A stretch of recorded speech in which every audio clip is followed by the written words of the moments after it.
There's nothing going on. There's so many quorums out there that are just dead. There's nothing. And we got to do something to just shake it up. Boys are taught now. Here's your line. Here's your desk. You sit here. You toe the line. You shut up. And I'm going to prepare you to be an employee. I'm dealing with all this stuff that makes me feel like a little bit unworthy to kind of like lead. But I know that she is probably not struggling with that. And she's willing to lead on it. And if you don't have an aim, bucko, you're aimless. Well, you've got And nothing. what kind of a place is that? That's hell. And it's like, yeah. And now, let us reason together. Welcome back to Salty Saints. My name is Hayden Holm, and today I am joined by a fine panel of gentlemen. We've got Ryan Mills, Saints and Steel. We've got Sam at Through the Mist, and I brought these gentlemen out specifically because they have a lot of Elders Quorum experience, particularly being in leadership positions in the Elders Quorum. And the topic that I wanted to discuss today is why brethren in the church are not leading out at home. This is the most common complaint that I've seen. I've gotten emails, I've seen comments on videos, on posts, I've gotten messages, and all of them are from sisters. And they're like, I love what you're saying. I believe that we should help elders get back into activity, but my husband will not lead out. So that's why I brought you gentlemen on. I would love to talk about, first of all, why do you think it is that men are not leading out in their homes? Second of all, what can we do on a personal level and on a local leader level to help encourage these men to lead out in their families? But yeah, let's kick it off. First question, why are men and brethren not leading out? It seems like they are avoiding that leadership position in their family like a Scottish girl avoiding an immigrant.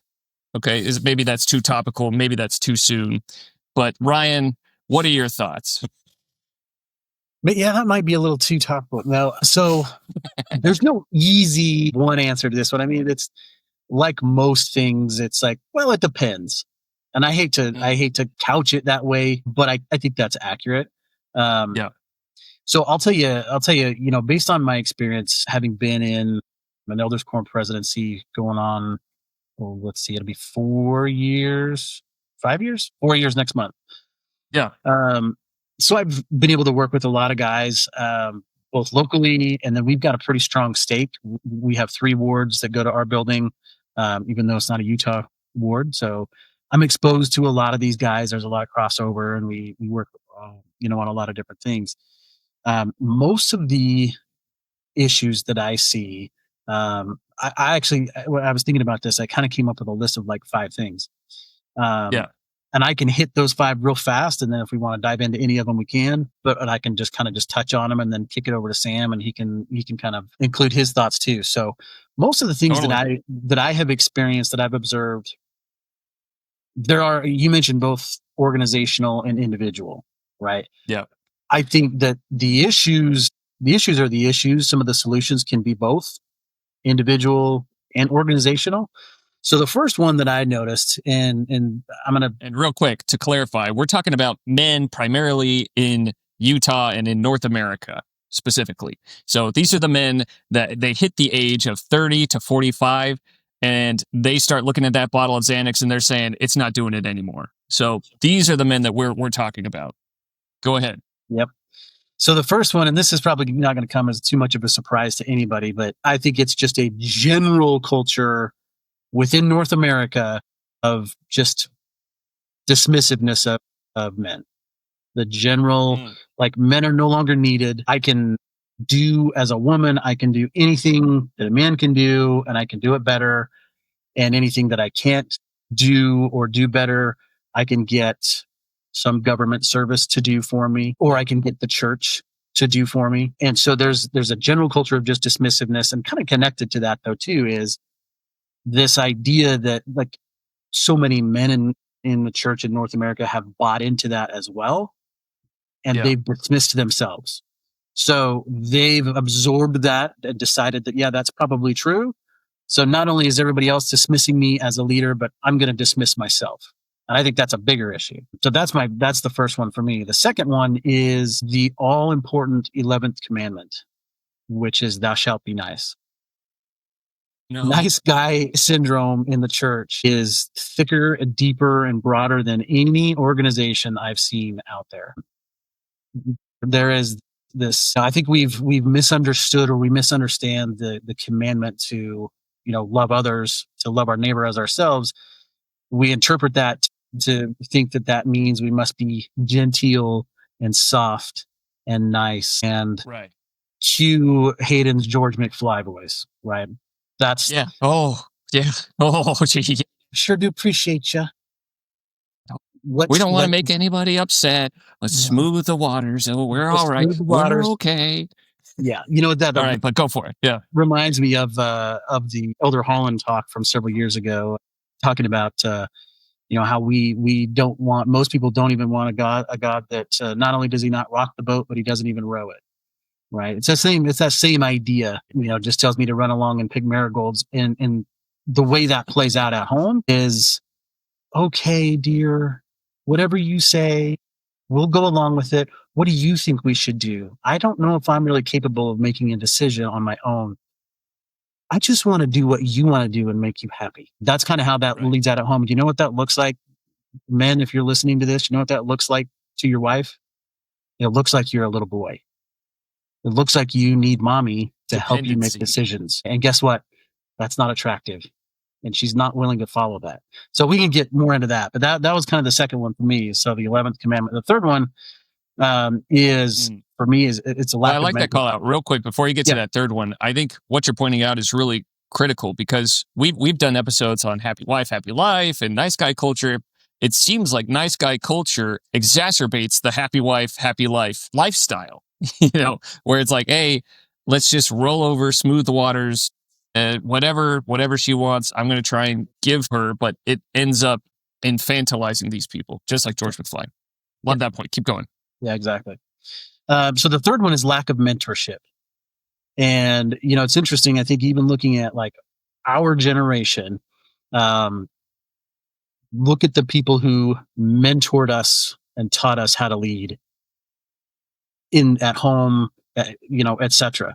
For me, okay, growing up in Utah, I was surrounded by a ton of men who were priesthood holders, married, they were fathers. But guess who my influences were? Michael Jordan, Arnold Schwarzenegger, Steven Seagal, Jean-Claude Van Damme, Seagal, Wesley Snipes, right? That's who I learned. That's who I learned from. This is how you lead. Yeah. You just get in and roundhouse kick somebody in the face. That's what it means to lead, right? That's the kind of person that you follow. So we've got this idea that's kind of crept in for guys like me, where I'm trying to like temper that back and be like, wait a minute, like that's not, like raging isn't leadership. Like being the tough guy and being the loud guy and screaming, that's not really leadership. And so the lack of mentorship that we've had to understand what it really means to be a man who is capable of leading with integrity at home. Yeah. We didn't get a lot of that. But you think about guys, go back to the early days of the Restoration, right? Joseph and Brigham and Porter Rockwell, guys like that, right? Yeah. Who did they learn from in terms of how to be a man and what a man looks like and how he leads at home? They learned from their fathers, because they were with their fathers all the time.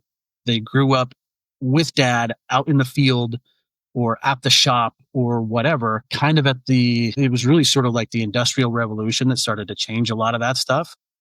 Well, and a lot of those men had fought in the Revolutionary War. So incredibly patriotic. These were men of action, a lot of Minutemen, really, really influential figures, like about as masculine as you can find.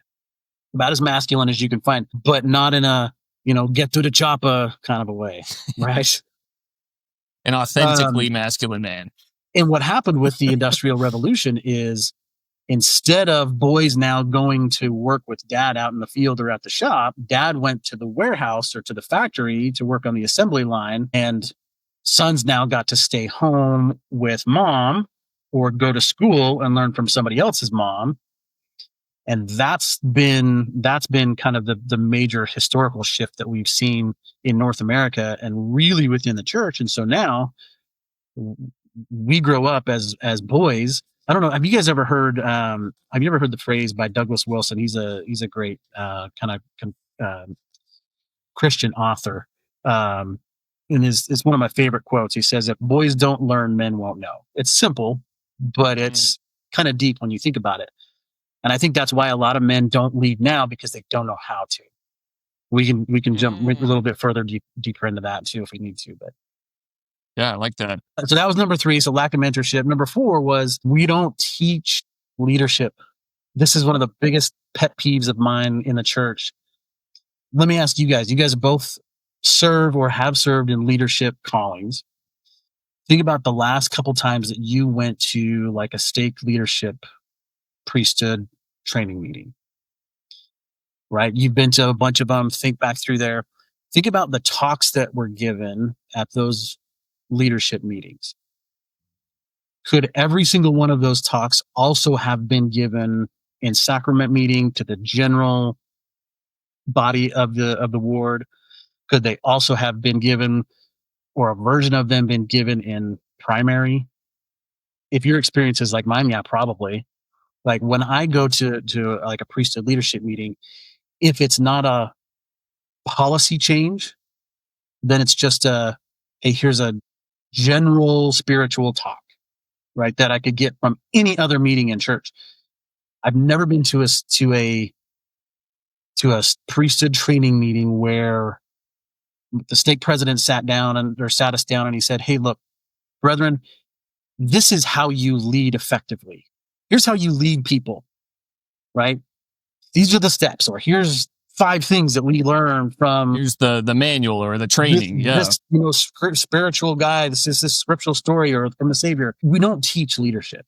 We teach following really, really well in the church. We're all about following. Like, look at the language that we use. Come follow me. Like all of that stuff. I'm not knocking come follow me, but that's just one example. Everything we do is all about following, and it's not about taking a risk. It's not about thinking for yourself. It's just like the school systems that we have, going back to that, like, boys are taught now, here's your line, here's your desk, you sit here, you toe the line, you shut up, you memorize these facts and you regurgitate them.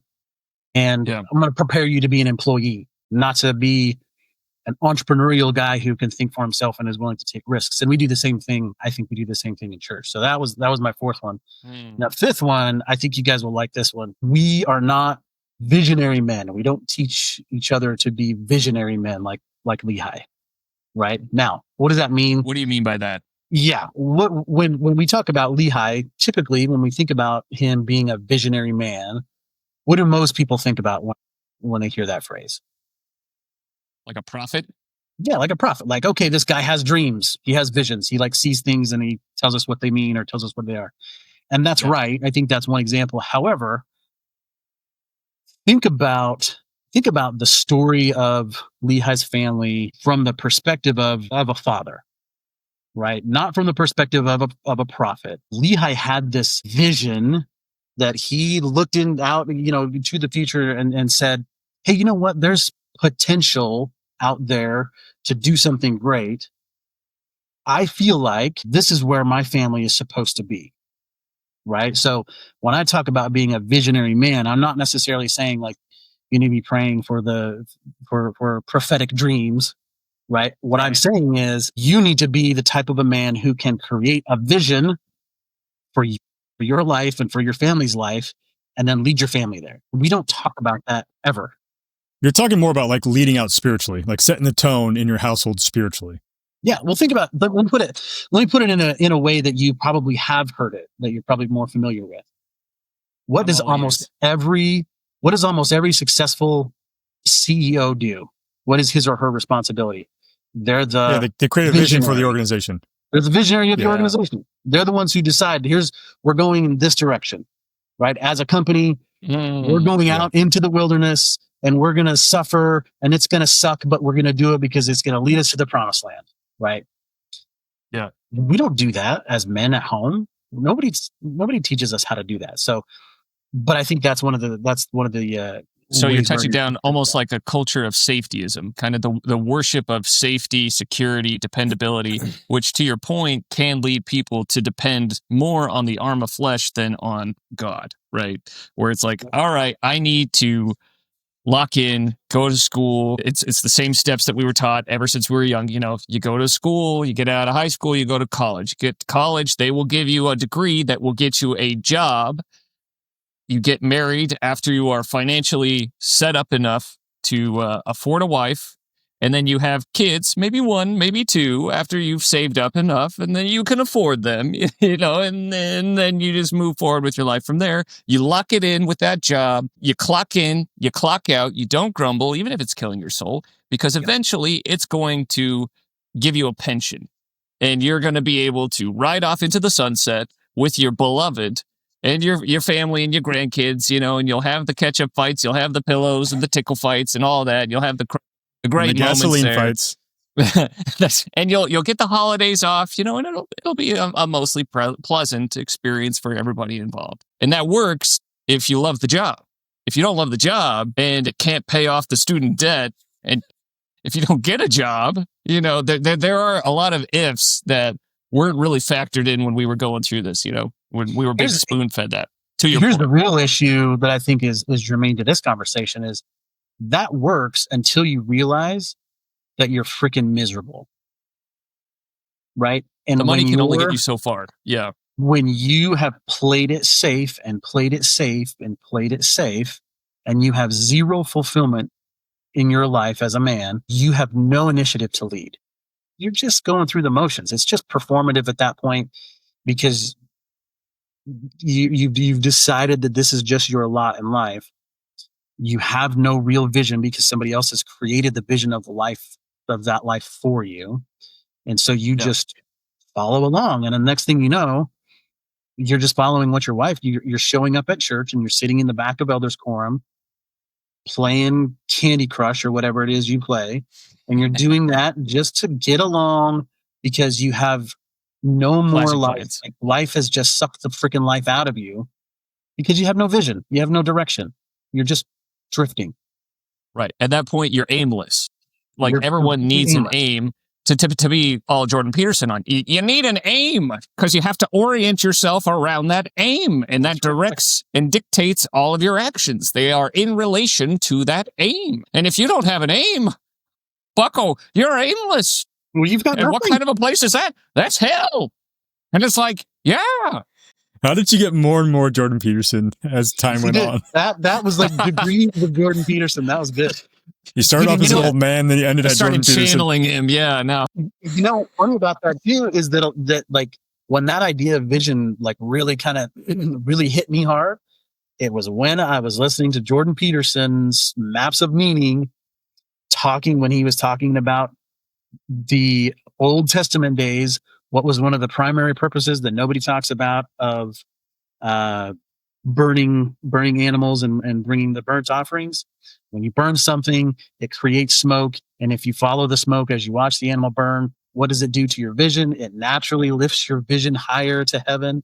And that's where that whole idea came to me with vision from listening to Jordan Peterson. So good channel on that one. So 100%. What's really interesting about that last point that you made is the points that I was thinking about in preparation for this episode was actually can take your point and kind of maybe explain why potentially somebody might not like lead out in their house and have a vision. And one of the first things I thought about when given this prompt was the possibility of avoidance of vulnerability in the household. And now that might not be particularly why they might not have a vision, but I think oftentimes, like I've even experienced this in my own life where I've felt a little bit insecure with my ability to like lead prayer in my house or answer questions about like gospel topics that I was unfamiliar with. And so altogether, instead of like doing a lot of research and whatnot, I think I would try to avoid certain topics or certain discussions. So inevitably, I was limiting myself from leading out. And I think that there's a possibility that elders within the Elders Quorum, if they're not doing their continual scripture study or prayer, their own personal prayer, then doing that as a family or having a goal, being able to set goals as a family of like, hey, every night we're going to pray, or every night we're going to do scripture study, or every night or Monday nights or whatever night of the week we're going to do family home evening. Perhaps that might be a little bit more daunting for them because they just don't feel like they're able to do that because either, like I said, they're just not doing it on their own, right, in preparation for the week, or perhaps there's some sin in their life that they're just like holding on to, and they're allowing that to get in the way of their development spiritually. So I think that's like they don't feel that they're worthy enough to lead, hold actually lead spiritually, and say, I can lead my family. And I would assume, once again, like I kind of live in a somewhat unbalanced household because my wife's not active, but I'm assuming it in a household where you have two individuals who are active in the church.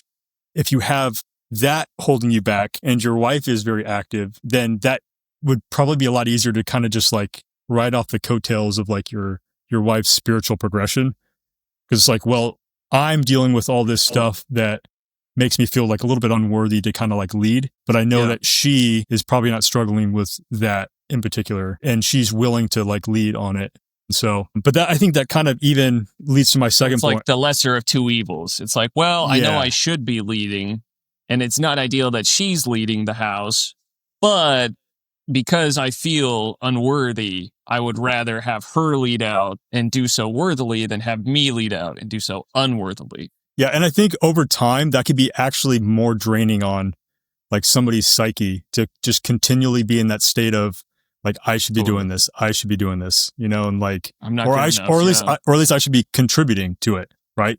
But I think the other aspect of it is almost that performance-based identity, which kind of getting to your point of like not being able to afford like the status quo. And I think oftentimes there is kind of a culture of, well, he's a dentist, he's a doctor, he's a chiropractor, he owns like some big business or like small business, but that makes a lot of money. And it's like almost this weird tension of, I need to have like this high paying job and this like really, maybe not high lavish lifestyle, but I got to have this job that's really, it puts me in this like higher position. And with that, I think oftentimes on the back burner, it's like I work 70 hours a week, but my wife is perhaps a stay-at-home mother, and she's kind of the one that's in charge of leading all the spiritual stuff. And I kind of come home and just kind of slightly contribute to that. Right. And so I think there's kind of exhausted. Yeah, perhaps exhausted. To your point, yeah. I remember I talked to my wife about this all the time. I'm like, when I was growing up, I feel like, and it wasn't just coming from my parents, I felt like it was kind of like a societal thing, but I felt like the expectations for men growing up, at least in my house, it was, you had like two basic career choices. You could be a doctor, a lawyer, and then you had a third option, which was a failure, right? And so those were the three options you had. Yeah. And the emphasis wasn't on figure out what you feel like God is guiding you towards, similar to what Ryan was saying, finding that vision for you, discovering what I'm naturally good at, discovering what gifts and abilities I have that I had developed in the pre-earth life that God has sent me here to use and to bless the lives of other people with. Instead of doing that, it was like, no. You need a lot of money. That's what you need. So if you can't do that, before we hit failure, we'll try accountant so you can just lock it in and you can be an accountant for the rest of your life. You know, you clock in, you clock out. Everyone's always going to need an accountant. AI is here saying, you all better start prepping your resume because I'm coming for you, you know? Like, AI is Kurt Russell from Tombstone. He's like, you tell him I'm coming. And all these white collar jobs are freaking out. And hell's coming with me, you know? It's like, they're coming for the jobs, you know? I love that. The pressure is real. The pressure is absolutely real. But there's a great book by Jonathan Haidt. It's called The Anxious Generation. It talks about there's this big group of men in Japan, young men, who feel that if they can't go out there and become a doctor or make it big and make their parents proud and earn some high income job and get a wife and raise a family and afford a big house and all of that, all of the expenses that come with life, that they should just not try at all. So they end up staying in their parents' house and just living entirely out of their room. They're called the shut-ins. And the shut-ins, they live every single day in their room in a way that we could not before. Sounds because cool. You can nowadays. Sounds cool. Like you can just hop online, you can game, you can pick up some kind of part-time online remote job. You can do everything that you need to do just in that one room. And so there's like this segment of shamed men in Japan that are just like, we're giving up. This is too hard for us right now. Doctrine and Covenants says we're living in a time where men's hearts are failing them. I think that's part of it. I think this is a big part of it. It's just the amount of pressure that there is on men's shoulders to provide for their families. You look at the tax rates in the Book of Mormon, they said that they were egregiously taxed, and it was like 25%. And you look at what we're paying now, like sales tax, we got income tax, you got property tax, you're paying tax on your post-tax money, and it's incredibly daunting. It's incredibly difficult, and there is a ton of pressure out there. I will say that. So I do think that's a huge factor there. Ryan, you made a comment about your experience with young men. I do feel like I lucked out because I did have a great young men's leader. He put in the extra mile. Like he would go all out to help the young men in my ward become men. Because the young men in my ward, the quorum that I had, we were the cast of Stranger Things. We were a bunch of indoor, pale, chubby kids. And he was an outdoor enthusiast, really high adventure guy. And he was like, we're going to make men out of you. And how he did that was he got us into the mountains all the time. And he had us do physically challenging things that the average parent probably would have looked at and been like, he's too fat for that. He can't do that. But like, do we have something a little slower? Today, with safetyism and parents today, they would have looked at the stuff we did and they would have been like, no, that's not going to happen. He's got anxiety as he stares down this like 45-mile hike to Kings Peak and back. His anxiety is going to prevent him from that. But he pushed us out there. And in that process, I felt like we became men because we were being pushed to our limits and discovered that there was more to us than we previously thought. And that we didn't die after being pushed. So, for example, one of the activities, he had us go to his cabin in the middle of winter. He said, we're going up to my cabin, which was a 5-mile hike. We snowshoe in. We had to dig out his cabin. Oh, what? And then he snowmobiled in steaks and soda. And he put soda cans all in the snow. He brought in steaks. He had us chop wood, start up a fire in the stove of his cabin. And then he turned on behind enemy lines while he grilled up steaks for us. And then at night, when it was beautiful night, the moon was out, it was beautiful. He took us all on snowmobile rides up to the peak of the mountain and let us see the entire Salt Lake Valley. It was amazing. But that night I learned this is what men do. This is how to be a man. Star. I felt it was so cool. It was amazing. This was an experience I would never have had otherwise because I did not have friends that had cabins. I did not in my own little network. I had friends that played board games. I had plenty of friends that ate Cheetos and played Super Smash, but I did not have friends that had a snowmobile that would invite me out there and take me and do all of that stuff and cook me steak and start watching war movies and stuff like that. It was really great for me, and it helped me realize he modeled masculinity for me, and he helped me to see what it looks like. And it wasn't about the steaks or the war movies or stuff like that. It was the faith that he had in us was what he was modeling. The faith that we could become strong men was what he was modeling, because we had all kinds of kids in this group, really out of shape kids. I was way out of shape. There was a kid who showed up and he had 2 left-footed snow boots from his younger brother. He was crying halfway through the hike. And Brother Blair was just you know what? Hey, we're going to make a man out of you. We're going to make a man out of you. And the man just keeps going. When life gets painful, the man keeps going. And it was great, and I learned a lot of lessons from that. So I will say there are some great young men leaders out there, but it takes going the extra mile. It takes it takes a vision, just like what you were saying with Lehigh. And that's uncomfortable a lot of times. That takes extra work. It takes just getting out of that mode of checking the boxes, of just showing up, saying, all right, I was at this activity, I did this, they're fine. And it takes, I guess, a little bit of sacrifice. Well, Hayden, one of the things I liked about the story that you told is at the end, you could have taken it one of two ways. One, you had a really well-off young men's or mentor or individual, right. But in reality, you focused on the principle of what he was doing, which can be applied to even the individuals who aren't well-off, right? So right.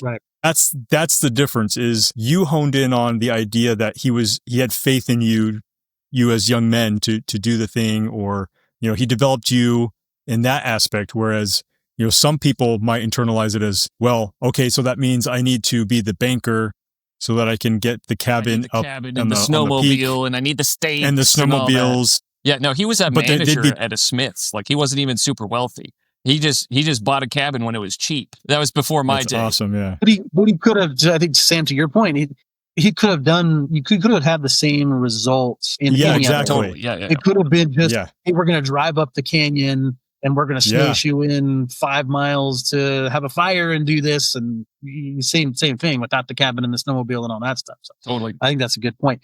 And you know what this reminds me of? One of the things that I was thinking about, going back to that one of like not teaching young men leadership tactics and mentorship and all that stuff. I hope I don't get in big trouble for saying this, but we're Salty Saints, so we're going to push the edge a little bit. We're going to push the envelope. One of the things that came to mind for me when I was thinking about this, and I think the story you told is the perfect example of how this can play out. If you take, when it comes to inspiring young men, teaching leadership, being a mentor, whatever, take the Aaronic priesthood theme, right? I love the Aaronic priesthood theme. I have a testimony that it is absolutely inspired. However, for me, it is not inspiring. Like, what do you mean by that? It does not make me like stand up and lead and go, right? I take that and like, if I compare the Aaronic priesthood theme to three poems came to mind for me that do what I think you experience with this young men's leader. Right? And you guys can tell me if you're familiar with these ones. Are you guys familiar with the Kipling poem If? Yeah, that was super powerful. Yeah. If you're not, read the Aaronic priesthood theme and then go read that poem and tell me which one is more inspiring to you as a man. Like, which one makes you want to lead more, right? Or compare it to Teddy Roosevelt's speech, The Man in the Arena. Right. You guys familiar with that one? Totally. Same thing. Oh my gosh. You listen to that speech and I'm telling you, like, you'll get fired up and you will want to go take a bunch of boys up to the mountains and snowmobile and eat steak and teach them life lessons, right? Or Invictus by Henley. Yeah. Like, compare the Aaronic priesthood theme to all of those. Again, I think the Aaronic priesthood theme is wonderful for what it is, but if I were going to stand up every week and recite something that would make me want to lead or be a better person, it's probably going to be one of those other three. Right? Is that sacrilegious? Am I about to get? No, I think you're right on the money with that. We had Aaronic priesthood themes when I was in the Aaronic priesthood, and the number of Aaronic priesthood themes that I can recite today, goose egg.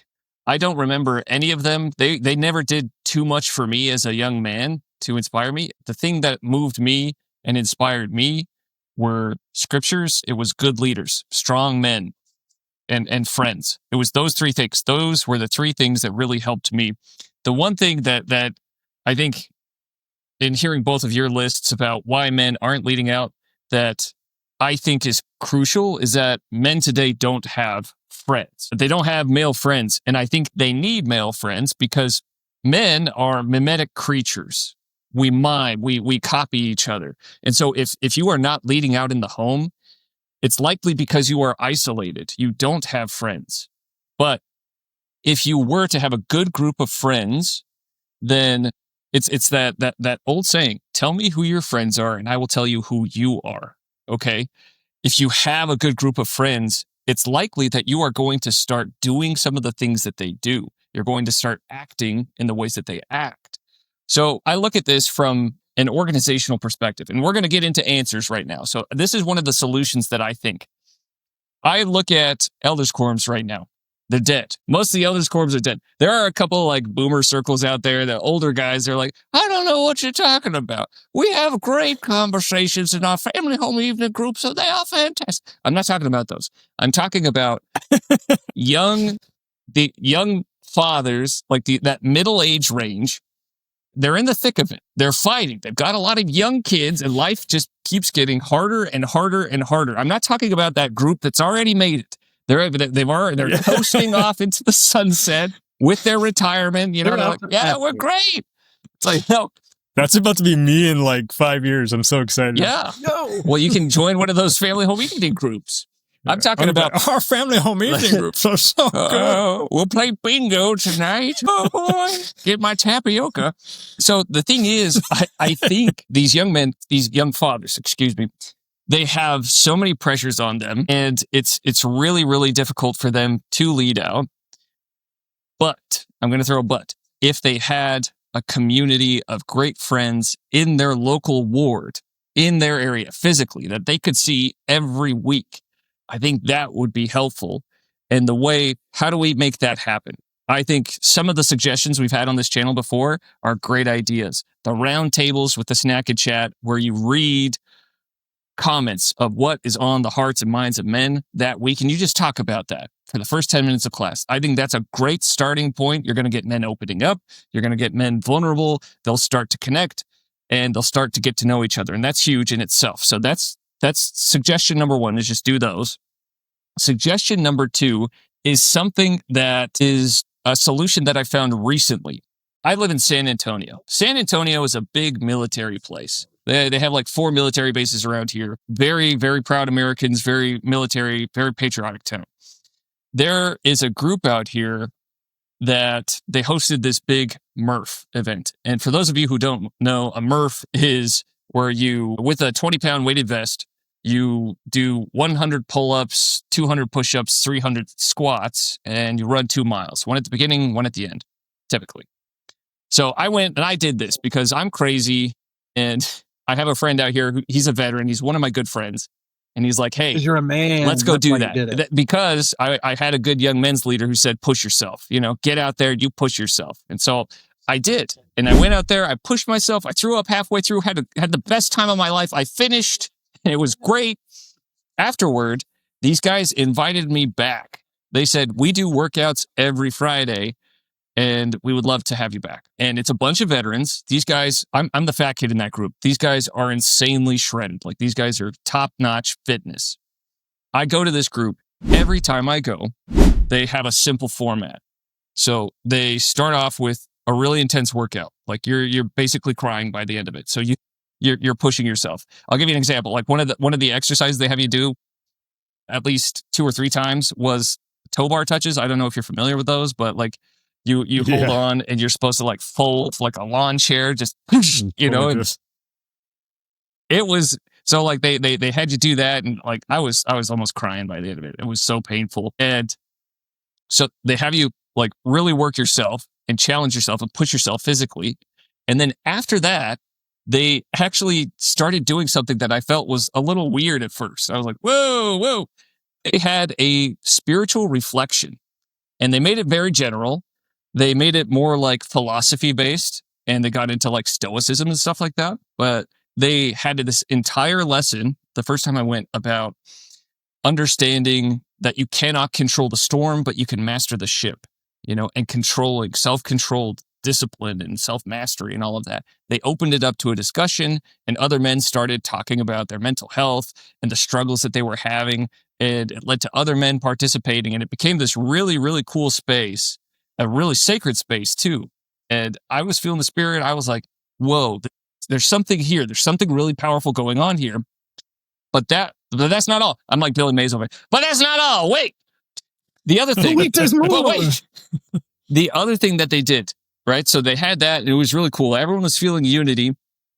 After that, they invited everybody out to lunch. Everyone went out to a local restaurant. Everyone bought their own meals, and we ate together. What is the takeaway for Elders Quorums here? Probably doing something like this. So there are 3 key ingredients to this: a physical activity, a spiritual reflection, and a meal. Do that once a month with your Elders Quorum. I am putting the word out there. This is a challenge. Find me a champion. Elders Quorum Presidents, pray about this. If this feels like something good to you, pray about that. If it feels great, go with it. But I'm thinking if you can do that with these men, you're going to find that men are starting to connect, because men, they connect shoulder to shoulder. So there's that physical element. And then if you want men to lead out the home, you need to get them into a space where they can have accountability. And that's the spiritual reflection aspect. And then you need to make sure that the momentum keeps going and that they actually make friends. So you eat together. There's a powerful symbol in eating, because when you share a meal with someone in the Middle East, you do not eat with anyone that you are not one with. So if you have a disagreement with someone, you don't eat with that person. So by eating with somebody, you are saying, I am one with you.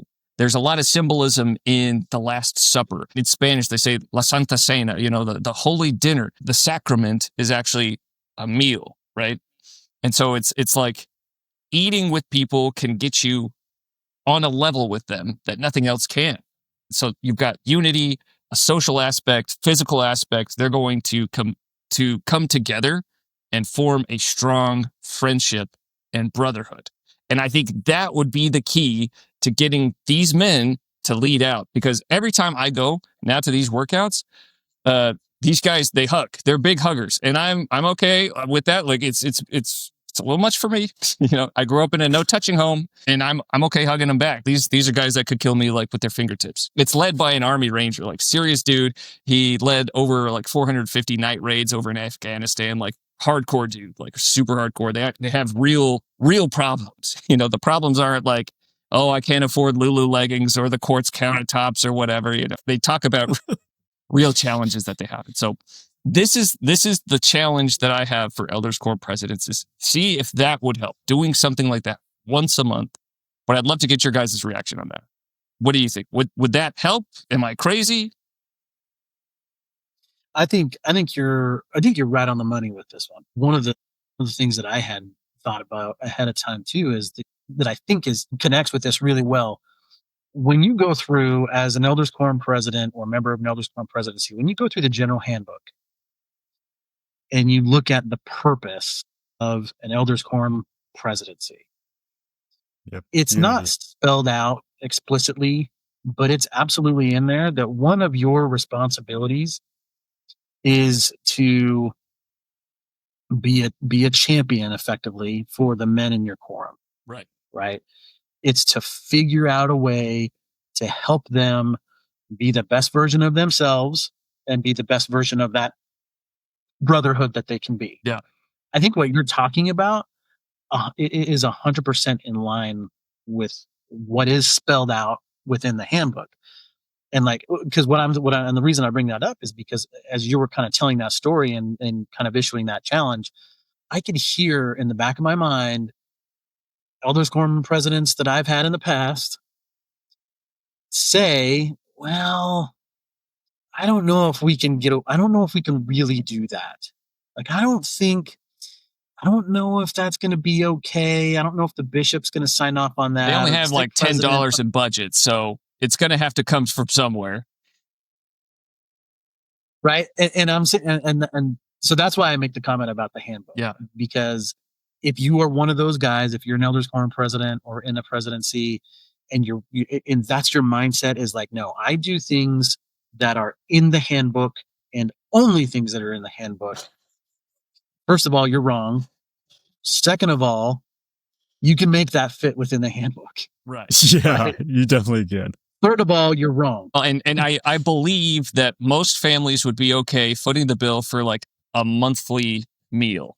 That's all I've gone over it a couple times in my head, and I think you could probably get away with going to a public hike, just doing a challenging hike together as a group of men.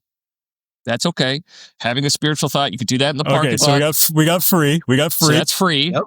Free. Dude, and I will say that is awesome. I've done that with guys in my area. Yeah. I've called them up, and not as an Elders Quorum president, but just as a dude in the ward, and said, hey, I'm going to get some guys together and go on a ruck. Like, Here's this trail. Do you know what rucking is? Oh, you don't? Just grab a backpack and throw something heavy in it. Yeah. And we're just going to go walk. And you know what? It doesn't cost anything, and it's been awesome. It's been awesome. So there you go. That's free. So it's free, and then you have like a meal, and you can make it as cheap or expensive as you want that to be, right? You can pick the place. You could bring sandwiches. You could tell the men, like, bring your own food. They don't even have to pay for a meal. Just bring your own food. If you want to do it that way, you can find a free bench somewhere in a public park and just sit down and eat with these brethren and look them in the eye and tell them, We are one. I've got you. You've got me. If crap is going on in your life, I'm going to be there for you. And you don't have to worry about like shielding your family from hard news or things like that because you're worried that they might not be able to take it. You can tell me and I can help you. There are studies out there that talk about this, that talk about men need friends and the mental health benefits. So there's one that I want to bring up real quick. So a 2019 study published in the journal Men's Health found that men with strong social networks report lower levels of depression and anxiety. Close friendships provide emotional support, reducing stress and feelings of isolation, which are particularly prevalent among men who often face societal pressures to suppress emotions. So good friends offer a safe space for men to express vulnerabilities, countering traditional expectations of stoicism. This emotional outlet can prevent mental health issues from escalating. So this is how you reach those men. Sisters, if you want your husbands to lead out, encourage them to go to these activities, because that's the other thing that's going to keep them back is the guilt that they feel for leaving their family. Because there is this, in nice guy culture, the guilt. I got to stay with my family. That's my duty. I got to be there. If I'm not at work, work is a break, okay? So I get home and that's my job and I got to get my wife. No. Get your husband out once a month. I'm just asking once a month. Just let him get out there, push him out there, tell him to make some friends, pack him a lunch, write his name on it, give him a little note that says, Mom's thinking about you, smooch, put it in that bag, send him on his way, right? I think that would be great. I think the final element to making all of this work is increasing communication in the quorum. So a lot of times in the quorum, the tradition is you go to church, you sit down a chair apart from the next guy. You look at your phone until you get called on or until you have something to say. You volunteer, you say something, and then you go look back to your phone and then class is over. You go out. You maybe say hi to a couple people, you fist bump a couple people and you leave. That's the extent of your communication with other men in your area who have that common belief of church membership. So I would say increase that. And there are free ways to do that too. So free, F-R-E-E, free ways. There are channels out there like Discord, creating a Discord for your Elders Quorum. This is something that we're kind of prototyping with Dads Need Friends. So you can have channels about faith and just discussions on faith in there. You can have channels about like, hey, what's going on this week? So that brethren, if they need someone to do something with, they could just post that out like, hey, I'm going fishing. Can anyone come with me? Or, hey, I'm going on a hike. Does anyone want to come out with me? Or things like that. You could do all these different kinds of channels out there just to encourage more and more brethren to communicate with each other. And if you can do that, if you can increase that communication, get them spending more time together in person, just like a monthly hike, reflection, and meal, I think you will see a night and day difference in that quorum. What do you think? Hayden, can I say one thing on that? Say it. As an Elders Quorum president, I would love to have something like that happen within my ward, but I can tell you right now, and I say this because I think there are a lot of guys who don't have that calling. Yeah. And they're like, yeah, but I can't. I'm not in the leadership calling. I'm not in the presidency, whatever. If you, as a member of your quorum, set that up and just did that, it would be more effective than me as the president setting it up and doing it. Yeah, because when I absolutely. do it as the president, Absolutely. Guess what? Guess what happens? People go, meh. It feels Just one more forced. thing. It doesn't feel organic. It does not feel organic. It feels totally forced. But if you, as just the dude who's in the quorum, was like, you know what? I'm sick and tired. And we've had guys have commented on your videos, like talking about this. In fact, I've exchanged messages with Timber Harvard about this. And I think he's tried some different things and done some different things. I think that's one example of like, it'll be way more effective if you just do it. Don't make it an official, hey, this is our ward quorum, Discord or Signal or WhatsApp or Slack or whatever it is. Just freaking do it. And then invite a bunch of guys, invite everybody from your quorum to join it and start doing it. Totally. It'll be way more effective. And leadership won't give you any flack for that. Like, I think speaking from like I've been in presidencies before. If someone were to just start doing that on their own, I'd be like, more power to you. I'm all about that. More power to you. So I think that's great. So yeah, no, and if there is an Elders Quorum president out there who's heard that challenge tonight of that one monthly activity, I would love for you to get a hold of us. So saltysaints1@gmail.com. Let us know how it goes. And we would love to show that out to more people just to see if it works, just to see what we can do. Because I'm out here just swinging for the fences, doing whatever we can to just wake up these Elders Quorums and get them to do something. I feel like it's like Remember the Titans, you know, that scene where you just like push them, pull them, do something. Because right now, there's nothing going on. There's just like so many quorums out there that are just dead. There's nothing. And we got to do something to just shake it up, because I feel like it's weak men that's a real pain for the church right now, at least in North America. So weak men, I feel like, is causing all the confusion, all the chaos, and all of that. It's just weak men. And this could be a way to strengthen the men in your quorum. So if you are in a dead Elders Quorum, join us. We have basically a virtual quorum. It's also interfaith. We've got some guys out there that are like, hey, I just need friends. And we're like, come on in. Come on in. Being a dad is tough in 2025. So you gotta hang together. We talk faith, we talk finance, fitness, we have book clubs, we're doing video game nights and stuff like that, just to try and shake things up and help strengthen men in 2025. So that's dadsneedfriends.com, dadsneedfriends.com. All right, until next time, I'm Hayden Holm. We got Ryan Mills, Sam at Through the Mist. Be sure to check out his YouTube channel and subscribe. This is Salty Saints. We'll see you.